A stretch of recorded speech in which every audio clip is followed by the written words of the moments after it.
एक तरफ सरकार नदियों को प्रदूषण से मुक्त कर निर्मल बनाने के लिए प्रयास कर रही है, वहीं दूसरी तरफ जीवनदायिनी कही जाने वाली पवित्र छोटी नर्मदा नदी में नामी होटल संचालक द्वारा गंदगी युक्त पानी को नदी में प्रवाहित करते हुए उसे दूषित करके हिंदुओं के आस्था के साथ खिलवाड़ कर रही है, जिससे स्थानीय लोग नाराज नजर आ रहे हैं। बिलासपुर जिले के तखतपुर जनपद पंचायत अंतर्गत ग्राम पंचायत जरेली के मुख्य मार्ग में स्थित होटल रियांस गोल्ड के संचालक द्वारा शासकीय भूमि में अवैध पक्की नाली निर्माण कर होटल से निकलने वाले गंदगी युक्त बदबूदार निकासी पानी को निकट स्थित छोटी नर्मदा नदी में प्रवाहित करके नदी के पानी को दूषित किया जा रहा है।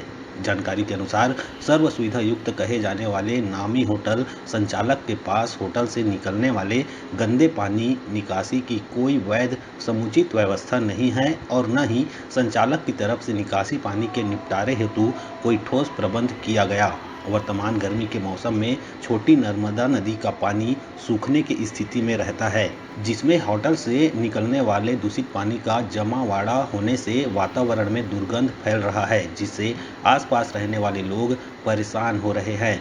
वहीं प्रमुख त्योहारों में नर्मदा स्नान करने बड़ी संख्या में लोग पहुंचते हैं। ऐसे में दूषित जल कहीं न कहीं लोगों के स्वास्थ्य को प्रभावित करेगा।